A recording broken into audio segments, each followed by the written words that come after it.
Good afternoon and welcome to the daily meditation webinar from Mirror of Intimacy.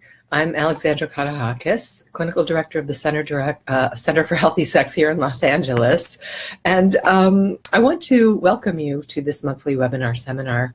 I encourage you to ask questions and to share your thoughts and feelings, information that you have, comments that you have in the comments section. And I'll do my best to answer them as we go along. If you're worried about confidentiality, please remember that Facebook is a public forum.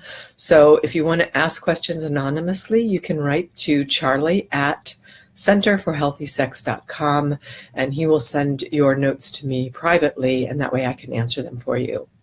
So today's topic is faith.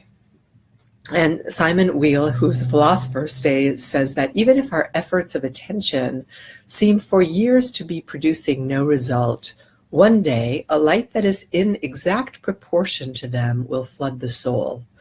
So I always like to revisit these quotations once I read them, because I think it's useful to break them down. He says, even if our efforts of attention seem for years to be producing no result. So sometimes we think about something that we want, and we put our attention on it for years. We keep honing that thing. We keep doing that work. We keep trying to move that proposition forward over and over and over again, but it feels like nothing's happening. Or we keep wondering, how is it possible that I can work this hard or try this hard or want something so badly and have it not come to fruition? But he says, one day, a light that is in exact proportion to the amount of work you've been doing will flood the soul. And that's a beautiful statement about faith and taking a leap of faith. And that is what we're here to talk about today. So trusting, we could say, is taking a leap of faith. It's a leap of faith to trust someone, and if that goes bad or it sours, we then start to question our faith. But think about when you meet somebody for the first time, whether it's a friend or a potential lover, or even a family member you've had for a long time. Well, let's just stick with somebody you just met, because it is different. But someone you just met, we tend to give people the benefit of the doubt. We want to trust them. So we're automatically taking a leap of faith that this is a good person because I met them through a friend or a friend of a friend. And so I'm going to trust that this is going to work out with this person. Obviously, with people we've known longer, we're less inclined to take that leap of faith if they've shown us that they cannot be trusted. So that's a different matter. That's really about, our boundaries and how we hold them. And we've all asked for life to bring us something, and we've experienced disappointment with that something. But it's really important to recognize that when past disappointment seems to spell out inevitable doom and disaster, that's not always the case. Sometimes we will set ourselves up for that. If something happens and we get disappointed, then we'll write a story or a narrative that, well, everything disappoints me, or everything I try doesn't work out well. And then it becomes a narrative of disappointment, lack, limitation, as opposed to possibility. So when we hold on to disappointment through resentment and fear, that becomes a self-fulfilling prophecy. So we've all known people who just constantly have one disastrous thing after another happen to them. And oftentimes it's because they believe that that's the way the world is, that the universe is an unsafe place. It's a cruel space. It's a space where bad things are always happening to good people, as opposed to we get disappointed sometimes. Things don't always work out for us the way that we would like them to. And as such, there are going to be, quote, good things and, quote, bad things that happen to us. But we have to stay open to see, because we don't know what things will bring us or where things will lead us. So faith and doubt are two maybe opposite sides of the same coin. Whenever you doubt your partner's attitudes and motives, for example, try taking a leap of faith and assuming the best, rather than listening for shaming or blaming or being right or looking for problems, it's better to consider taking a leap of faith and saying, I'm going to listen because I really want to understand this person, or I'm going to listen and assume the best in this person, that they really did try, even though I might have a judgment that they messed up, or I wouldn't have done it that way, or. And this can be true with kids as well. When we really, really start to listen from a place of assuming the best, taking a leap of faith, then that person's functioning actually comes up before our very eyes. We start to see them as a better person, and they are a better person because indeed they are trying. It may just not look like the way you would try or the way you would do it. And be secure that you'll be guided at the right time towards the next right action that you need to take. Trust that it will all work out. And that somehow, some way, life goes on. Unless, of course, somebody has a terminal illness and they're dying, which is not anything that any of us can do anything about. Largely, things are workable, and we'll fix them and we'll figure them out as we go along. So being willing to not know or have an answer to the solution is part of taking this leap of faith. And then having faith in right action. So before I start to talk about that, I wonder if anybody has any questions, thoughts, or concerns about what I'm saying. And if you would just type them into the comment bar below, I'll do my best to answer them as they come through.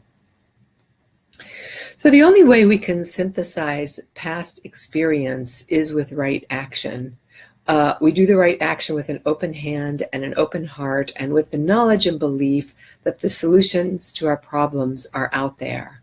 So not taking right action and getting inert or immobile sets us up to be victims.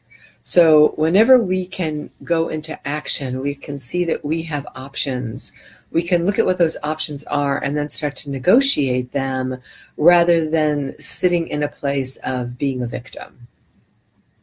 And Robert asks, what strategies would you suggest go to having a leap of faith? Well, I think one of the things I'm talking about is action. First of all, giving the benefit of the doubt to another person or to, let's say, the universe at large, that things always work out. They may not work out the way that we want them.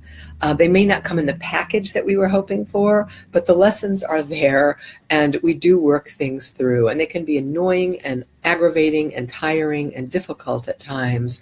But, there's that saying of what doesn't kill you makes you stronger. I think in this case, when you are willing to take action and move towards a preferred outcome, then you have some agency over what's going on in your life, and you don't feel like you've just been a victim sitting on the sidelines. So remember that life is an invitation in large part, and opportunities are invitations. We invite the right path for us and the right solutions for us and the right partners for us. And even though they may not look that way, or you may wonder, how did I get into this situation when I thought this person was the absolute right person for me? We fell in love, we moved in together, we got married, and then something terrible happened that derailed the whole thing. And how did I not see this? And it's not necessarily because that person wasn't who they always were, but maybe it's because I chose to look the other way or ignore those signals, or make excuses for that behavior, or tell myself I could tolerate that one odd thing that really wasn't okay with me, that I made a lot of exceptions because I was captured by the feeling of falling in love, and that person really did nothing but show their true colors to me or to whomever, and to see that, oh, here's that thing I do. I rescue people, or I'm codependent, or I'm always falling in love with potential, and I did it again. And even though this was a better relationship than the past one, here I am again, acting out my issues with someone else that I now think isn't right for me. And maybe that person is right. It's just that I have to change my orientation towards that person, my judgments of that person, so that I can stay in right action. So to cultivate healthy sex, we practice what we learn and perceive with intentionality and dedication, regardless of the results we are getting just now. And I think that's really important, is that you have to set your intention for what you want and put your attention on it, and recognize that if you just keep having faith, if you keep putting one foot in front of the other, the answer will show itself to you. And maybe, by the way, the answer is to get out of the relationship. Maybe the answer is that, wow, this person is destructive, or I'm being destructive in this relationship, so I need to get out of it. So not blaming or shaming another person, not being a victim, but recognizing that I can intentionally leave this relationship. I can intentionally blow it up if that's what I'm inclined towards, which I don't recommend because that hurts everybody.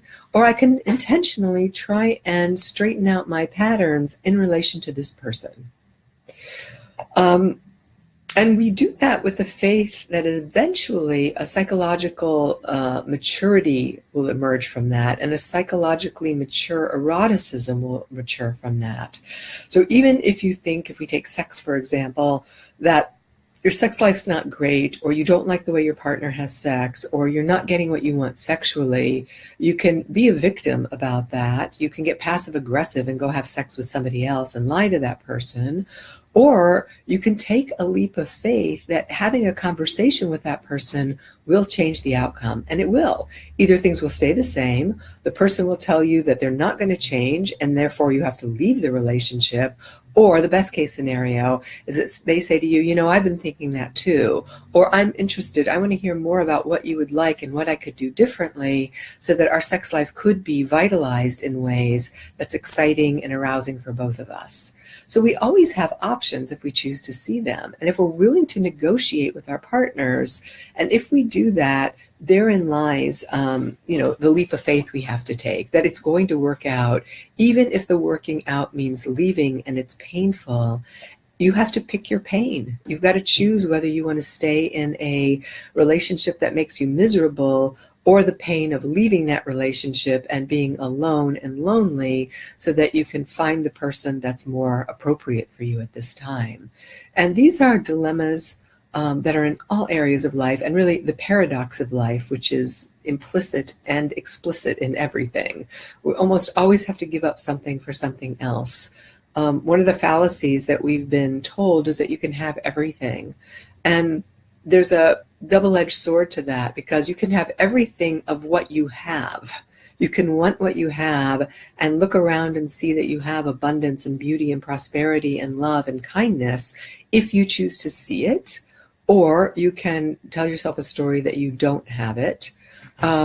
Or this idea that you can have every single thing in the world is a fallacy. You can't live in, LA and Paris in the same moment. You've got to pick and choose where you're going to be and what you're going to do. You can't eat everything at once. You can't have everybody at one time. So see if you can remind yourself this week to have a little faith. Faith demands that we let go of being impatient and measuring results.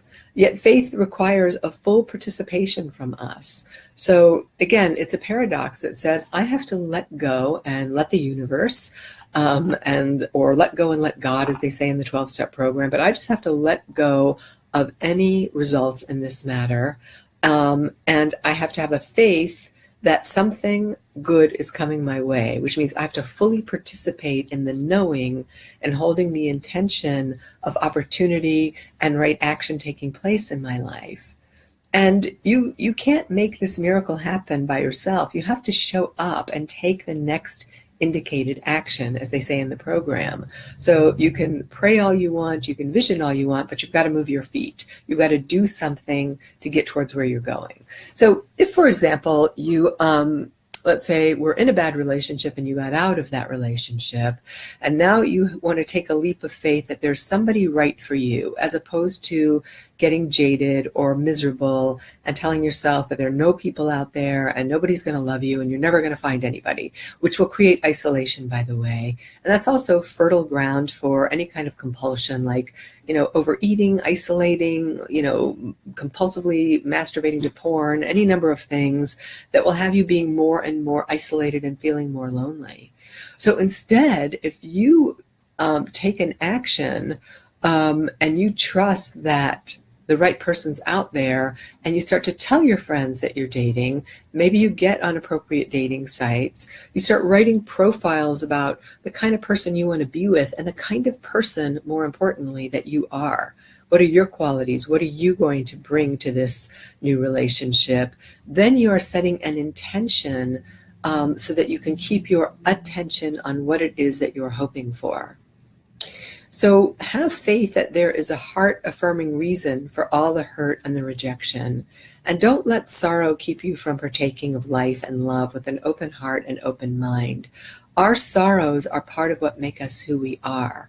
It's when they're untended to, when they've been unamended, when they've been tended to, when you haven't really looked at your own pain and your heart and your sorrows and brought some sort of resolution to them so that you can move forward. But we are, a mixture of all of our life experiences, and no one escapes suffering in this lifetime. It's just, how do you make meaning out of the suffering? How do you use that suffering so it's part of the tapestry of who you are? And how do you then continue to take a leap of faith that more and better are on their way? So are there any questions about this topic? Because it's not a very long topic, and without questions, I'll be wrapping this up quickly. So anybody have thoughts or ideas about faith, taking a leap of faith, what that means for them? So if you have those questions or comments, please feel free to put them in the comment box or write to charlie@centerforhealthysex.com.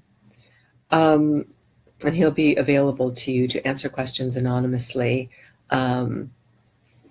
Let's see, someone says, I have never had a long-term partner, and I'm starting to believe I never will. It is hard for me to have faith that I would find someone else. What can I do?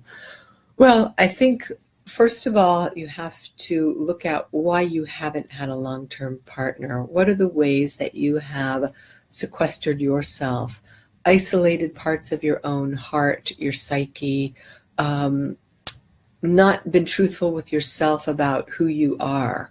And that often requires a serious commitment to therapy, because that's where we start to unravel who we are, what our fears are, where our vulnerabilities are, why we and how we learned to not reveal ourselves to ourselves and to avoid other people, usually because it wasn't safe in our family of origin to do so.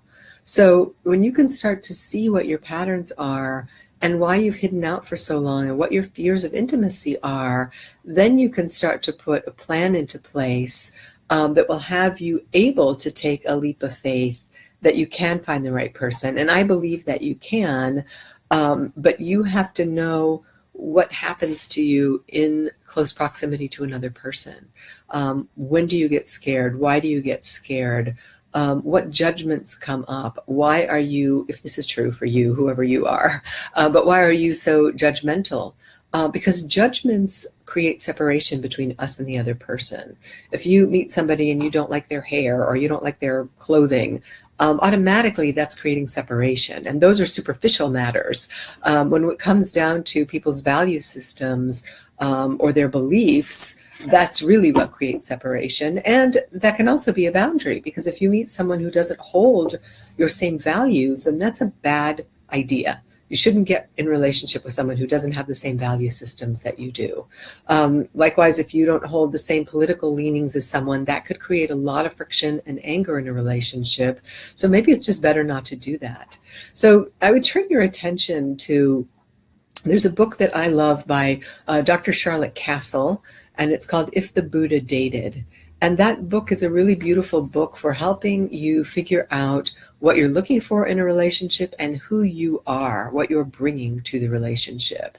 And I would suggest that you do a lot of work excavating who you are and what you want before you get into the dating ring again. Zarina writes, I've had some experience with stalkers, and I just attracted another person who has no understanding of boundaries. I have faith that my person is out there, and I don't understand why I'm attracted to people like that. Well, I have to wonder, I don't have an answer to that, because people who stalk are dangerous characters, and we often don't know who they are. But I would encourage you, if you're not doing this already, to really slow down your dating process. That first, maybe you have a conversation with the person on the phone, and then you go out for coffee with them in broad daylight, where you pay for your own coffee, and you keep it to an hour. Keep it really, really short, so that you have a sense of what this person feels like. Chemistry is a big part of how we get into relationship with people. So do you like their smile? Does the person make good eye contact? Do they seem jittery? Are they asking too many personal questions too quickly? Really paying attention to who they are. Oftentimes we're so concerned with our own nervousness and how we look and if we're saying the right things that we're missing the other person opposite us. And then if you like that person and you want to go out with them again, I would suggest you wait another week, and maybe you do something public, like go for a walk on the beach, or go to a public place where there are lots of people again, where it's just, like a friendship where you're getting to know them. So you're not giving them mixed messages that you're really into them or you're excited and you want to do this again, but you're putting on the brakes and slowing it down before you actually go on a nighttime date. And during those daytime dates, those daytime conversations, you can talk about, relationships and what person's expectations are and what they're looking for. And you can say the same. And you can also say that you're somebody who likes to take things slowly. And if somebody's not into taking something slowly, then you might not be into going out with them. So see if you can examine what you've done on the other two situations and change some of what you've done and do it differently. Elizabeth says, I've been pulled back into an addictive relationship after 3 years of abstinence. I feel like the work I've done is worthless to be so easily pulled back to something that is unhealthy. I'm starting to believe that there's really no cure to this pattern. That there's no cure to this pattern, and that I will never create a healthy intuition and attraction for someone. Also, when I am attracted to a healthier people, they tend to reject me. I'm currently in therapy but feeling hopeless. Do you know people that have actually recovered and are enjoying healthy relationships? And I would say yes, that I do. So I don't know specifically what your patterns are and what happened that you would return to somebody after 3 years. Something collapsed. You collapsed a boundary. If you are in a 12-step program, you weren't using the program. And I don't mean to be blaming when I say this. I want to say that those tools, those recommendations, those strategies for keeping ourselves safe that the program gives us are there for a good reason. And I think the people that do the best are highly disciplined in using those every single day. They make program calls every day. When you started to think about this person of 3 years, the minute you started to think about them, you have to start talking about that person with your therapist, your sponsor, whomever. The minute you get an email or you think about texting or emailing them, you have to talk to somebody about it.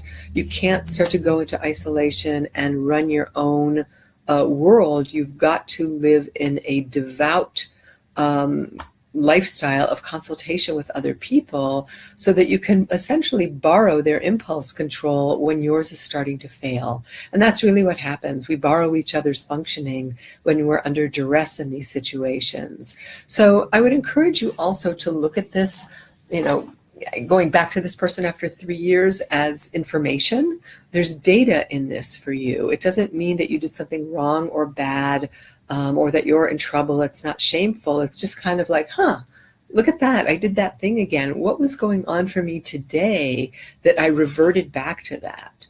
Why am my pull so strong to this fantasy relationship as opposed to people that are healthier? And what happens with those healthy people that they reject me? Because you must be bringing something into the field when you're in relationship with them that has them put off. And it would be great if you could call those people and they would be honest with you about what you were doing that had them not wanting to be with you. It might be incredibly painful to hear, but what a great opportunity to get that information so that you have something concrete that you can work on, because there's something that you're not seeing, is what it sounds like. So I hope that was helpful. So you say that when you're disciplined about abstinence, there's no one is interested in you, rich in friends and starving in love relationship. Well, I think that's curious, because being disciplined about abstinence does not mean not dating. Those are two different things. Having a solid dating plan, using that dating plan, going out with people, having relationships, getting to know people is an essential part of, finding somebody to be with somebody. So it shouldn't be all or nothing. It shouldn't be just that you're in an unhealthy relationship with an old partner, or that you're abstinent for 3 years either, and you're just kind of sitting on ice waiting. You've got to get out there. You've got to date casually. You have to have sex casually, even with parameters, with boundaries, with a program around you, so you can start to meet various people and, just keep dating till you meet the right person. Greg says, I've always been open with women I date, but of late am feeling like perhaps I reveal too much as they seem to not want to hang around. Is there something to be said for going slow regarding how honest and open to be? And I would say yes. It just depends also on, what you're saying and how much you're saying, how soon. You don't want to go on a date with somebody, the first date, and tell them that you're in recovery from anything, because you don't know the person and you don't know if you're going to see them for 4, 5, 6 more dates. So I tend to think, and this is a little sort of simplistic in a way, but it is, and please, anything I say, just kind of take it as a blueprint of how you might work with it. I don't have the final word on anything that has to do with sex or love. I'm just exploring it and in conversation with you. But it might be useful for you, Greg, to consider that maybe you don't tell people these personal things until you think you want to be in a relationship with them. And I think that kind of goes along with the talk about STDs and monogamy, if that's what you're seeking. Like, if we have sex with each other, does that mean we're not having sex with other people? When does that conversation have? Or if we have sex, does that mean we're girlfriend and girlfriend, or boyfriend and girlfriend, or boyfriend and boyfriend? So that there's a conversation being had about where this thing is going and what we both want, and if we're on the same page and we want to keep going forward together. And if you've got buy-in from someone where they really do want to know you, then I think that's when it's time to talk about these more vulnerable things. Another thing you might do is notice your tendency to want to reveal something, and rather than doing so, ask a question that would have that person revealing themselves to you, and see if they do it, how comfortable they're doing it, and if they do it appropriately. Because you don't want to have like an encounter group on date 1 or 2, but you also don't want somebody who's super guarded and holding back and not being honest and vulnerable with you, because we all have pasts and we all come with a past. And so maybe there's even a conversation there about, so when do we start to tell each other about our pasts? And what would you like to know about me? And can I ask you questions about you? And that way you're talking about your talking, as opposed to invading somebody else's space or them invading your space. And I hope that is something that might be useful for you in how you're thinking about this. Okay, so some of the daily healthy sex hacks that we have listed. First of all, starting with the question of, how have you handled disappointments? What do you do with disappointments? Notice your bodily posture and your energy when you're disappointed. Disappointment typically has a collapse to it. There's a feeling of our shoulders slumping, the center of energy in our body contracting. It's got a bit of a shame reaction to it also. We really feel it in the body. It kind of sucks our energy away from us. There's a sadness that goes with disappointment, a loss.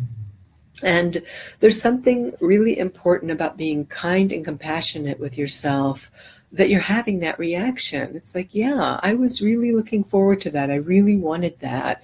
And it doesn't make any sense in the world to me that it was taken away from me. And I'm angry about it. And, I hate all women, or I hate all men, or I hate God, or whomever. I hate my dog.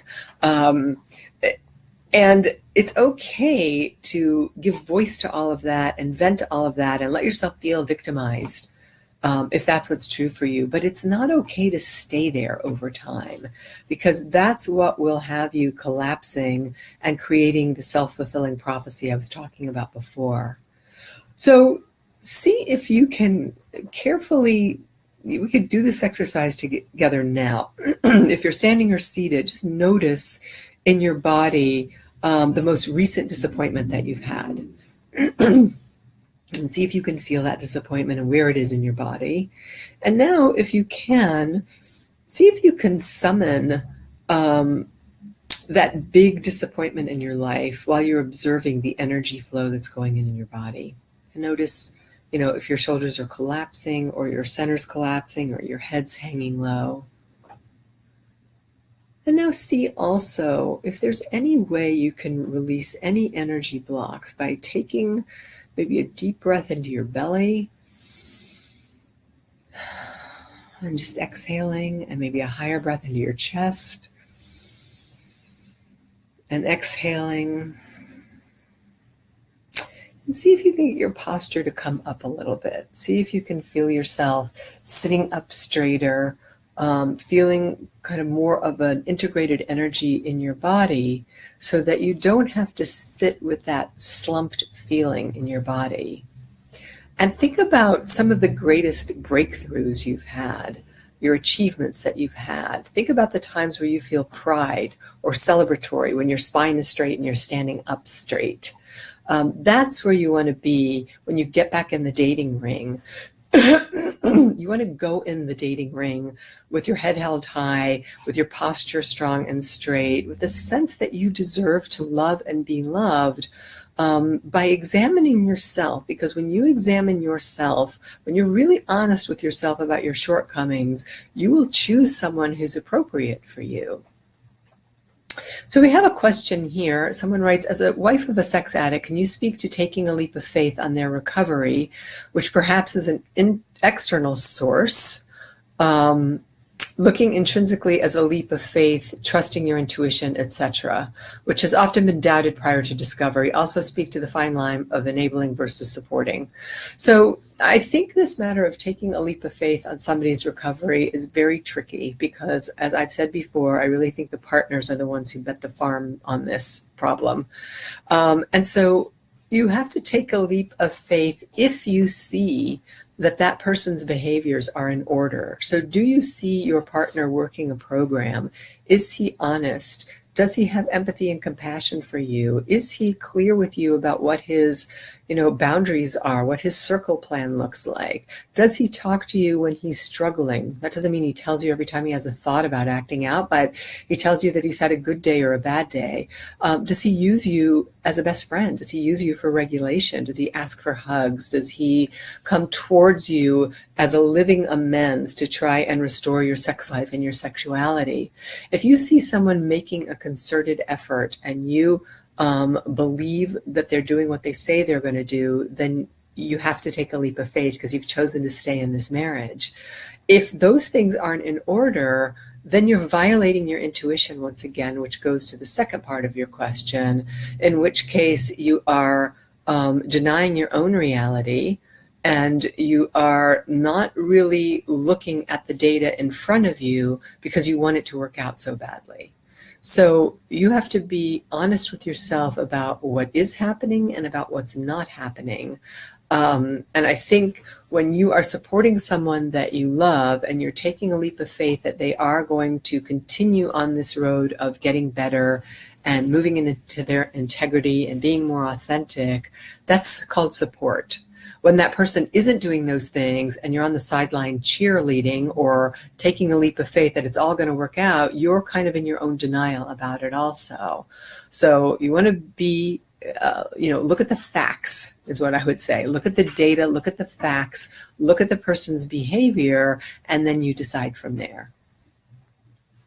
And then someone writes, I'm married to a recovering sex addict 30 years. His faith always seemed shallow. Is that normal? Now that he has 2 years of sobriety and committed to recovery, what role should faith have in his recovery? And should his pastor be involved in helping him in that recovery from a faith-based perspective? If so, what does that look like? Well, I personally can't judge other people's faith. And so what I do know is that the second and third step are about defining a higher power and being clear about what that higher power is. And many people say that addiction from any problem is a spiritual failing. Other people don't believe in any kind of higher power or God, so spirituality doesn't come into the picture for them. So your husband clearly has his own brand of spirituality, and I think you have to be careful about judging that. If anything, what would be useful would be to have a session with your pastor or a couples therapist to ask him, again, to really ask him to understand him, not to judge him, to find out what his spirituality looks like today. And what will it be like for you if he says to you, you know what, it's not that important to me. I've never had a strong faith. I just grew up in this church and I've just always done what I've done, but it doesn't resonate for me, or it doesn't have meaning to me, or I don't connect with it really. What's that going to be like for you? Because then again, you have to be in reality with who you're married to, as opposed to, sort of badgering him into having more faith, or that his faith is superficial, or that he needs to pray more, or how come he doesn't go to church more. These are ways we can all get into trying to controlling how we want somebody to be versus how they actually are. Now, I want to apologize to you on the back end of that because I have no idea what your situation is. You just proposed a question and I'm sort of riffing on that to try and make kind of a broad stroke point. We could be talking about something other than spirituality or religion also. We could be talking about how somebody handles their family. I might not handle my family that way. I might have a judgment about my partner not being close to their family, but that doesn't mean that he or she doesn't feel close to them, but their brand of closeness doesn't look like my brand of closeness. So rather than always trying to coerce that person into being more of a family person, I need to sit down with them and say, hey, what are your values about this? And why do you treat your mother or your sister that way? And, oh, that's interesting. I didn't know that. Oh, no wonder you stay away from them, or what have you. So this always comes back to intimacy. How willing are we to risk being intimate, to risk talking about the most difficult things there are to talk about, like sex and money and spirituality, and really hear our partner's truth? Because sometimes we don't want to hear the truth. We want to control it so that it looks the way we want it to look, which is not the reality of how it is. So this is a good question, really great questions about how we really take a leap of faith with our partners and allow them to be who they are, assuming they're in their integrity and that our value systems align with each other. So a reminder again that if you have any other private questions, that you can email those to charlie@centerforhealthysex.com. So I hope as I start to wrap up this conversation that you can take a leap of faith today and let your body feel this exalted state throughout the day. Feel this feeling of sitting up straight, of feeling being able to manage and regulate your pride, and to trust that right things will happen when you do the right things, not when we try to control or manipulate others, or when we go into denial ourselves by thinking, oh, it's not that bad, or worse yet, falling in love with potential, but when we're really clear about what's in front of us. So I'll leave you with this note that if a journey of 1,000 miles begins with a single step, what single right action can you take right now to move closer to your heart's desire? So, apropos of February being the month of Valentine and love, think about self-love. Think about what it takes to get you to your heart's desire. And I look forward to seeing you and talking to you in March. Thank you. And as always, remember that you can find Mirror of Intimacy at Amazon.com. Thank you and have a good week. Bye-bye.